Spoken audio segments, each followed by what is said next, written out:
Pisau jalak menghentikan kisah ujian yang diberikan oleh gurunya. Sangkan Harak terlihat begitu serius memperhatikannya. Lalu ia mulai bertanya, "Adikku pisau jalak, apa engkau sudah memecahkan apa yang dimaksud dengan cakra tiga rasa?" Pisau jalak hanya menggeleng. Sangkan Harak menarik napasnya dalam-dalam. "Jika aku perhatikan dari ceritamu itu, keberadaan badik ini adalah untuk penyeimbang kemampuanmu dalam mengejar kekuranganmu dari dua saudara seperguruanmu. Adikku," ucapnya. Pisau jalak terlihat bingung. "Maksudnya bagaimana, Bang?" Sangkan Harak menajamkan matanya sembari memandangi mata pisau jalak. "Selain jurus selentik kilat, kakak seperguruanmu memiliki ajian jarak jauh, yaitu ilmu Fata Morgana, dan adik seperguruanmu memiliki pukulan jarak jauh yaitu ajian gelam matahari. Nah, engkau juga sama dengan mereka, yaitu memiliki ajian selentik kilat, namun engkau tidak memiliki kemampuan bertarung atau menyerang jarak jauh adikku," ucap Sangkan Harak serius. "Sayang, waktu engkau mengajakku untuk melarikan diri dulu itu, masa tahananku tinggal sedikit lagi. Makanya aku enggan untuk melarikan diri. Jika tidak pasti aku akan terus bersamamu, lalu sudah pasti aku juga akan berguru dengan kakek tua alim yang sakti itu," gerundel Sangkan Harak. "Apakah engkau pandai melempar pisau, pisau jalak?" tanya Sangkan Harak kembali dengan mata yang semakin terlihat serius. Lagi-lagi pisau jalak menggeleng. "Itulah engkau adikku, kau terlalu polos dan bodoh. Badik itu, abang rasa adalah senjata lempar yang ampuh," tegasnya. Pisau jalak mulai memegang badik candikula pemberian gurunya. Entah kenapa ia sangat sayang sekali terhadap benda warisan itu. "Aku takut badik ini rusak, Bang. Biarlah terus aku perlakukan seperti ini," jawab pisau jalak lirih. Sangkan Harak mendekatkan duduknya sambil memegang pundak pisau jalak. "Adikku, badik ini baik dari segi besi dan warangkanya adalah suatu benda pilihan yang sangat kuat. Abang rasa lebih kuat dari senjata api, makanya kau harus mencoba memecahkan rahasia cakra tiga rasa. Itu kuncinya adikku," ucap Sangkan Harak. "Percayalah dengan abang, badik ini sangat kuat adikku. Ayo kita ke halaman belakang, di sana ada pohon besar. Engkau harus mulai belajar melempar pisau, agar warisan gurumu tidak sia-sia," ajak Sangkan Harak. Pisau jalak hanya dia mendengarkan penjelasan abang angkatnya itu. Di benaknya ia mulai berpikir, jurus 12 langkah syahadat sederajat dengan jurus jengkal buana, dan juga saltamuhin, lalu ilmu Fata Morgana dan gelam matahari. "Apa yang aku miliki untuk mengimbanginya?" ucap pisau jalak dalam hati. Pisau jalak masih terlihat diam dan merenungi penjelasan singkat namun masuk akal itu. Namun hatinya tetap dipenuhi oleh keraguan. Itu dikarenakan ia teramat sangat sayang kepada benda warisan gurunya. Namun apa yang dikatakan oleh abang angkatnya kembali menggelitik akalnya. "Ya, hanya aku saja yang tidak memiliki pukulan jarak jauh." Itu benar, dan lagi. Besi badik ini pun terbuat dari gabungan palu yang sangat istimewa di hutan ilusi. Palu keramat, palu kedamaian dan palu kejayaan, pikirnya. Kembali. Lalu dengan sedikit mendesah, pisau jalak mulai berdiri mengikuti Sangkan Harak menuju halaman belakang. Benar saja, di sana terdapat pohon yang besar. Sangkan Harak memerintahkan pisau jalak untuk berhenti. Lalu Sangkan Harak menuju pohon besar yang berjarak kurang lebih 6 meteran dari tempat berdirinya pisau jalak.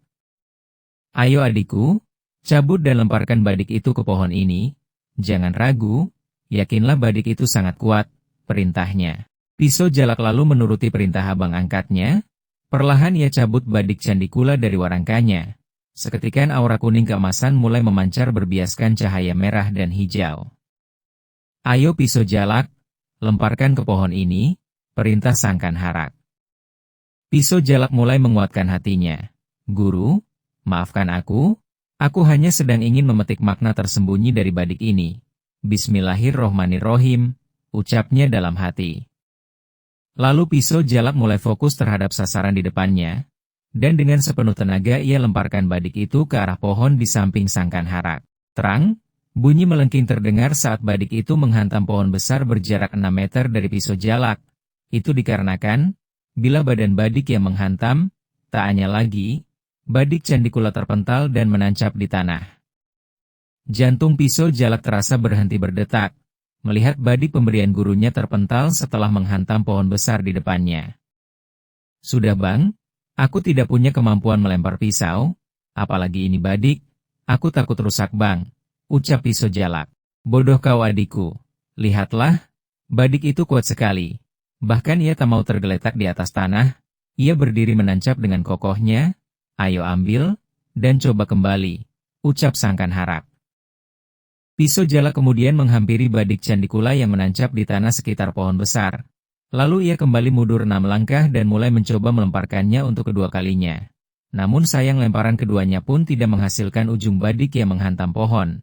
Seperti yang pertama ia lakukan, yakni badan badik yang menghantam batang pohon, dan pisau jalak pun merasa takjub dikarenakan badik itu benar-benar kembali menancap ke tanah, usai terpental dari benturan keras dengan pohon besar yang menjadi sasarannya. Kau lihat adikku, badik ini benar-benar luar biasa.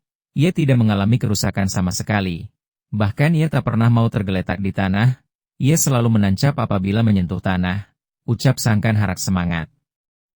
Setelah itu, pisau jalak kembali mengulanginya sampai berpuluh-puluh kali ulang. Namun tetap saja badik itu tak pernah mau menghantam pohon dengan ujung mata pisaunya. Akan tetapi sama seperti yang terjadi sebelumnya, badik itu selalu menancap di tanah usai terpental akibat benturan keras dengan pohon besar yang menjadi sarana sasaran latihan. Hampir 2 jam latihan terus dilakukan, namun tak sedikit pun kemajuan yang dihasilkan oleh pisau jalak. Sangkan Harak mulai mencari akal untuk memacu semangat adik angkatnya itu. Tiba-tiba di benaknya terbersit suatu rencana. Tunggu pisau jalak, tunggu sebentar, ucapnya sembari mendekati pohon besar di depannya. Di tangannya tampak satu batang kapur putih. Lalu Sangkan Harak menggambar seperti bentuk manusia dengan kepala, badan, tangan dan kaki. Pisau jalak terlihat bingung melihatnya, namun ia sabar menanti perintah sang abang angkat. Usai menggambar, Sangkan Harak mundur 3 langkah ke samping kiri pohon besar. Kemudian ia terlihat memungut sebuah batu sebesar setengah kepala orang dewasa. Dengan lantang ia berkata, "Hei pisau jalak, itu yang pohon itu adalah gambar ibumu. Lihat ini, aku akan melemparnya, aku akan melempar ibumu itu," teriaknya lantang. Mendengar kalimat yang diucapkan Sangkan Harak, darah pisau jalak menjadi mendidih, matanya memerah menahan marah, belum sempat niatnya untuk membentak Sangkan Harak, abang angkatnya itu untuk mengajukan protes. Matanya sigap melihat Sangkan Harak melemparkan batu setengah kepalan itu ke arah gambar yang dikatakan sebagai gambar ibu pisau jalak. "Jangan Aba-ang," bentak pisau jalak, spontan dengan menekan gigi geraham atas dan bawah sehingga beradu kuat, darahnya benar-benar mendidih. Seketika sesuatu keanehan terjadi, badik Candikula yang berada di genggaman pisau jalak tiba-tiba terbelah menjadi 3. Sisi-sisi tajamnya menghadap keluar. Lengkungan mata pisau yang simetris menjadikan badik tersebut berubah laksana cakra. Secepat kilat pisau jalak melemparkan badik yang sudah bermetamorfose menjadi cakra tersebut ke arah batu yang akan menghantam gambar sosok, yang dikatakan sebagai ibunya di pohon besar berjarak 6 meter dari dirinya berdiri. Wus dar suara desing cakra melesat dan menghancurkan batu setengah kepal tersebut. Anehnya setelah menghantam batu itu sampai hancur menjadi puing-puing kecil dan sebagian lainnya menjadi lembut bagai debu, cakra tersebut kembali lagi kepada yang melemparnya. Refleks pisau jalak melompat menangkap cakra tersebut dengan tangan kanannya kemudian membentak Sangkan Harak sembari membentak, "Beraninya abang berbuat begitu terhadap ibuku." Sesaat kemudian pisau jalak berniat melemparkan cakra tersebut ke arah Sangkan Harak. Melihat itu sang abang angkat berteriak, "Tunggu adikku pisau jalak. Lihatlah apa yang telah kau perbuat dengan batu itu tadi." Pisau jalak yang masih setengah dikuasai amarahnya menunda dahulu niatnya untuk melemparkan kembali badik yang sudah berubah menjadi cakra di tangan kanannya.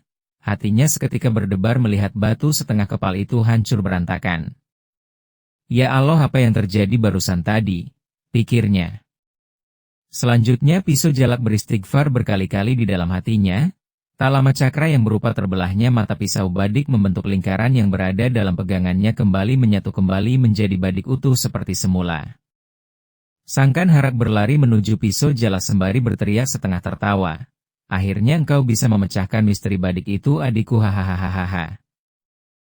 Pisau jalak yang tadinya marah besar kepada abang angkatnya kini luluh setelah melihat hasil yang sudah saksikan sendiri. Apa maksudnya bang?" tanya pisau jalak terlihat bingung.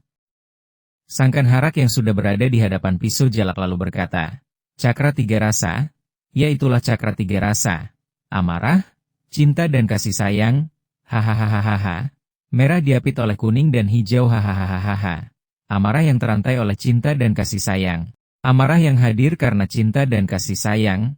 Amarah yang hakikatnya keluar untuk melindungi cinta dan kasih sayang. Sangkan harap mulai mendekati pisau jalak. Aku tahu engkau sangat sayang kepada ibumu, adikku. Makanya di saat aku mengatakan gambar di pohon itu adalah gambar ibumu, aku yakin emosimu pasti keluar. Namun emosi itu berpondasikan atas dasar cinta dan kasih sayang dirimu kepada ibumu. Maka badik yang engkau pegang segera bereaksi, luar biasa, luar biasa. Ucapnya lalu dengan penuh kegirangan ia menepuk-nepuk pundak kanan pisau jalak. Tak aku sangka, sisi amarah, terkadang memang harus keluar, demi menjaga cinta dan kasih sayang. Luar biasa, teriak Sangkan Harak yang seketika serius memandangi wajah pisau jalak. Pisau jalak terdiam, ia mengingat kembali ujangan kakeknya, bahwa Rasulullah Shallallahu Alaihi Wasallam pun pernah marah apabila agama Islam yang beliau cintai dan sayangi dihina. Kemarahan itu bukanlah untuk kepentingan pribadi, namun sebagai wujud kecintaan dan rasa sayang terhadap agama yang hak, agama yang diridhai oleh Allah Subhanahu wa Ta'ala.